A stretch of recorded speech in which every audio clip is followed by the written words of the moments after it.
এই মুহূর্তে দেখতে পাচ্ছেন আমি একটা অ্যাপ ওপেন করেছি, যেই অ্যাপটার নাম রিজন। এবং এখানে উপরে যে কার্ডের অপশনটা দেখতে পাচ্ছেন, এখানে ক্লিক করার পর দেখতে পাচ্ছেন এখানে একটা কার্ড চলে আসছে। এই রিজন কার্ডটা আমি চাইলে গুগল প্লে স্টোরে অ্যাড করতে পারবো। গুগল প্লে স্টোরে অ্যাড করে গুগল প্লে স্টোরের যে কোনো অ্যাপের সাবস্ক্রিপশন কিন্তু আমি খুব সহজেই নিতে পারবো। এই কার্ডটা কিন্তু ডুয়াল কারেন্সি সম্মিলিত কার্ড, এবং আমরা বাংলাদেশিরা এই কার্ডগুলোর জন্য কিন্তু ব্যাংকে দৌড়াদৌড়ি করে থাকি, পাসপোর্ট করে থাকি। ছোটোখাটো কিছু কাজের জন্য আমাদের অনেক বেশি দৌড়াদৌড়ি করতে হয়। আপনি চাইলে আপনার ছোটোখাটো কাজগুলো কিন্তু এই কার্ডের মাধ্যমে সেরে নিতে পারবেন। এবং মজার বিষয় হলো, এই কার্ডটা নিতে আপনার পাসপোর্ট লাগবে না, জাতীয় পরিচয়পত্র দিয়ে ভেরিফাই করে এই কার্ডটা নিতে পারবেন। সেই সাথে খুব সহজেই রিচার্জ করে আপনি আপনার ছোটোখাটো প্রয়োজনগুলো মেটাতে পারবেন, যেমন প্লে স্টোরে সাবস্ক্রিপশন নেওয়া, ইউটিউবে প্রিমিয়াম নেওয়া, ক্যানভা প্রিমিয়াম নেওয়া, বা ডোমেন হোস্টিং কিনা, এই টাইপের কাজগুলো কিন্তু খুব সহজে আপনি করতে পারবেন এই কার্ডটা দিয়ে। তো আজকের ভিডিওতে আমি আপনাদেরকে দেখাবো কিভাবে এই কার্ডটা আপনি গুগলের প্লে স্টোরে অ্যাড করবেন এবং কিভাবে আপনি পেমেন্ট করবেন বা সাবস্ক্রিপশন নেবেন। তার আগে বলে নেই, এই কার্ডটা আপনি যদি নিতে চান, এই কার্ডটা কিভাবে নিতে হয় এই বিষয়ে বিস্তারিত ভিডিও রয়েছে আমাদের চ্যানেলে। সেই ভিডিওটির লিঙ্ক এই ভিডিও ডিসক্রিপশন বক্সে দেওয়া থাকবে। তো মূল ভিডিওতে যাওয়ার আগে রিকোয়েস্ট করবো, ভিডিওটিতে লাইক দিয়ে ভিডিওর পরবর্তী অংশটুকু কন্টিনিউ করবেন। এখানে দেখুন আমি যে রিজন কার্ডটা নিয়েছি, নেওয়ার পর এখান থেকে যে ডিটেলস লেখা রয়েছে, ডিটেলস লেখাতে ক্লিক করলে কার্ডের সকল ইনফরমেশন শো করবে। কার্ডের নাম্বার, নাম, সিভিভি, এক্সপায়ারি ডেট। এখান থেকে আপনি কার্ডের লাস্ট ডিজিটটা খেয়াল রাখুন, 3956।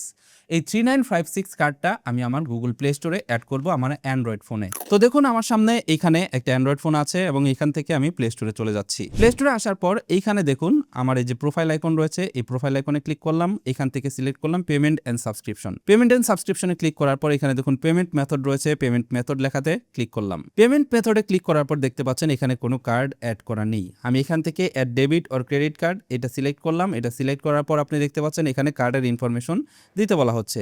এখানে আপনার কার্ডের নাম্বার দিবেন, কার্ডের সিভিভি দিবেন এবং কার্ডের এক্সপায়ারি ডেট দিবেন। দেওয়ার পর নিচে আপনার অ্যাড্রেস দিয়ে সেভ কার্ড লেখাতে ক্লিক করবেন।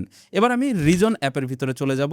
রিজন অ্যাপের ভিতরে গিয়ে এই কার্ডের ডিটেলসটা আমি প্লে স্টোরে টাইপ করে দিব। তো দেখুন আমি এখানে সকল ডিটেলস দিয়েছি। এবার এখান থেকে সেভ লেখাতে ক্লিক করলাম। সেভ কার্ড লেখাতে ক্লিক করার পর দেখতে পাচ্ছেন এটা সেভ হচ্ছে। Adding your card to Google account এরকম লেখা চলে আসছে, এবং দেখুন এটা কিন্তু অ্যাড হয়ে গেছে। যে কার্ডের লাস্ট ডিজিট হচ্ছে 3956। এবার দেখুন আমি যদি কোনো অ্যাপের সাবস্ক্রিপশন নিতে যাই, যেমন দেখুন আমি ক্যাপকার্টটা ওপেন করলাম। এখান থেকে ক্যাপকার্টের ভিতর থেকে যদি আমি এই ক্যাপকার্টের সাবস্ক্রিপশন নিতে যাই, যেমন দেখুন এইখানে বলা হচ্ছে আমাকে 7 ডেজের ট্রায়াল দিবে এবং এরপর থেকে 70 টাকা করে চার্জ কাটবে। এখান থেকে দেখুন ট্রাই ফ্রি অ্যান্ড সাবস্ক্রাইব, এই অপশনটিতে আমি ক্লিক করলাম। এটা কিন্তু মান্থলি। এখানে ক্লিক করার সাথে সাথে এই যে দেখতে পাচ্ছেন এখানে 3956 এটা লেখা চলে আসছে। তো এটা কিন্তু আমাদের রিজন কার্ড। এবার জাস্ট আমি যদি এখান থেকে সাবস্ক্রাইব লেখাতে ক্লিক করে এখানে যদি আমার অ্যাকাউন্টটা ভেরিফাই করে দেই, তাহলে দেখুন এই যে এখানে প্রসেসিং লেখা চলে আসছে, এবং দেখুন আমার ক্যাপকার্ট প্রিমিয়ামটাও পারচেস হয়ে যাবে। যে দেখুন ক্যাপকার্ট প্রিমিয়ামটা কিন্তু আমার কেনা হয়ে গেল, মান্থলি সাবস্ক্রিপশন কিন্তু আমার নেওয়া হয়ে গেল। এই যে দেখুন আমি এখন ক্যাপকার্ট প্রিমিয়াম পেয়ে গেলাম।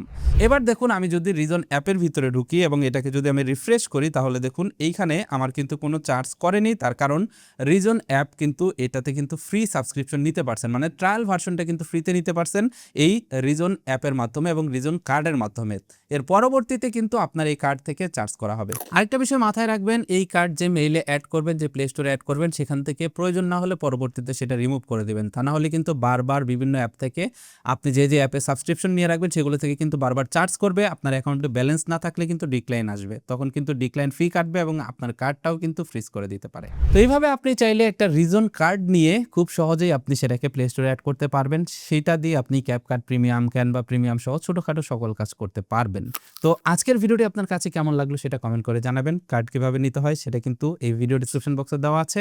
ভিডিওটি যদি ভালো লাগে বন্ধুদের মাঝে শেয়ার করবেন এবং আমাদের পেজটি ফলো করবেন, আমাদের চ্যানেল সাবস্ক্রাইব করবেন। That's it for now, take care, bye by.